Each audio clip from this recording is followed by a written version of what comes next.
party's happening here. That's right. I turn up the music loud, dance like nobody's watching. We got a reason to cheer. Let's go. 'Cause Jesus, your love is for everyone. We're gonna shine your light today. So come on, clap your hands and everybody dance. The party is popping, nobody's stopping. We're gonna do it right and have a good time. All for you, Jesus, 'cause you're always with us. It's time to start the party.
Welcome to Story Lab. This week we're talking about joy.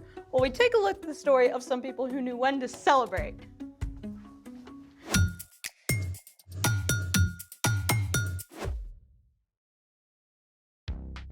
Hey, I'm Skylar. And I'm Sebastian. We're talking about joy, which is choosing to celebrate what God is doing. We have a lot of different reasons to celebrate, from big to small. Like finishing a race or finishing a puzzle. I started a puzzle last night, but it's not done yet. Did you finish the outside edges? Yeah. Then let's celebrate that. Cute. All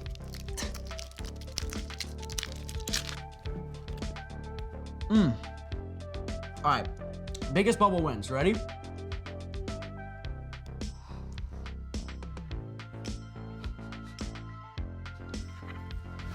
Good job.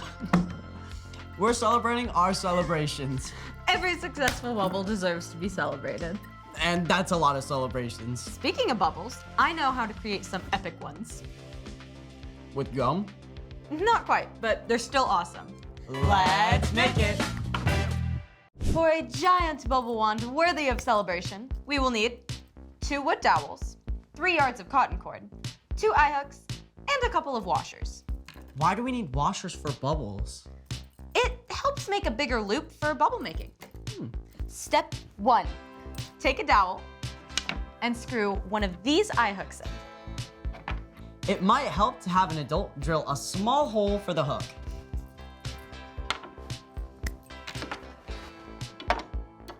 Do we cut the cord into separate pieces? Yep. Step 2, cut 1 piece of cord 5 feet 6 inches long and one that is 3 feet 6 inches. Scissors? Oh. Where'd you go? There you go. Make sure you use an adult to help you with scissors.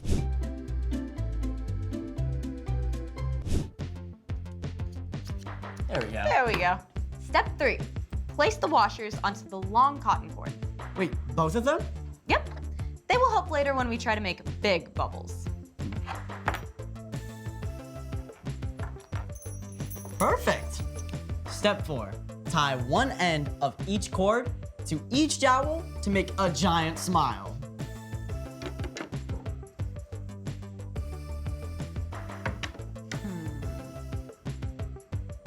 There we go. That's it. All done. I feel like we're missing something. You mean the bubbles? Hold this. Oh, okay. Teamwork makes the dream work. How do we do this? Hold the dowels together and dip the cords into the solution. Okay. Then, lift them gently, still holding the sticks together. When you are high enough, separate the sticks into a big happy smile again, then swing gently to make a bubble. Oh, that was awesome. That was a ginormous bubble. Every bubble is worth celebrating. Wait, let me try. Go for it.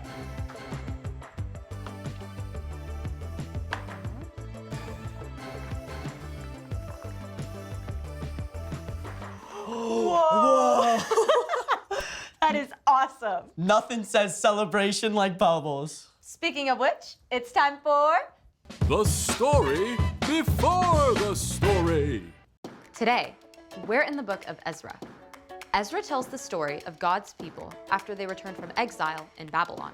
But long before, out of a deep, deep love, God created an amazing world and people, us. When people turned away from God, the world was broken. From the very beginning, God had a plan to bring us back into a relationship.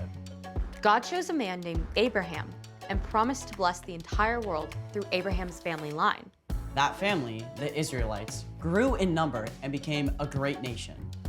But over and over, they turned away from God. At last, they were captured and taken away to Babylon. Even then, God promised that after 70 years, they would come home again. Which is where our story starts. Take it away. Hey everyone, I'm Erica. For 70 years, the Israelites were exiles living in the foreign land of Babylon. That's pretty much a lifetime! In fact, Babylon itself had been conquered and was now part of Persia. Many of God's people had never even seen their homeland of Judah. But even before the exile, God had promised through the prophet Jeremiah that the Israelites would return home after 70 years. So as God's people neared the 70-year mark, they must have wondered, We're still exiles. We have no power. What's going to change, God? the situation seemed hopeless. But our God is so awesome and powerful, it doesn't matter that we are not. In fact, God moved the heart of the new Persian king Cyrus to favor the Jewish people. The Lord is the God of heaven. He has appointed me to build a temple for him at Jerusalem in Judah. Any of his people may go up to Jerusalem and build the Lord's temple. This was incredible. Not only did King Cyrus give permission for the Jewish people to return home, but he gave back thousands of gold and silver dishes that had been taken from God's temple 70 years before. More than 40,000 Jewish people traveled home to Jerusalem on an epic journey. It took them months. And when they got home, well, it wasn't exactly home sweet home. The walls of Jerusalem were broken down. God's temple had been completely destroyed. The people couldn't live in Jerusalem, so they settled in towns outside the city. But their leaders, including a man named Zerubbabel, knew the most important thing was to rebuild the temple, the place where God would dwell among them. We'll start with the altar of the temple. What about the city walls? Yeah, there are enemies who want to stop us. We will honor God by rebuilding the temple first. Even though they were afraid, the people trusted God and rebuilt the huge, beautiful altar. This was one of the most important parts of the temple, where they could make offerings to God. Once it was complete, they could begin celebrating the feasts and festivals that God had given to Moses hundreds of years before. Woo woo! Part 1 was done. But there was still a huge amount of work to be done. So next, they tackled the foundations of the temple. All together now. 1, 2, 3. Massive cedar logs from faraway Lebanon were floated many miles and then carried overland to Jerusalem. Then, the people dragged them into place to form a strong foundation for the temple. Now, a foundation is a great start, but it's just a start. There was so much more work to do to rebuild the temple, and the city walls, and all Jerusalem. It probably felt overwhelming. The Levites, who had been given the role of leading God's people in worship, took their places before the temple foundation. With trumpets and cymbals, they led the people in praising God. The Lord is good. His faithful love to Israel continues forever. Thank you, God! Good! Most of the people had been born in exile and had never seen the temple before it was destroyed. But a few old-timers remembered the first glorious temple.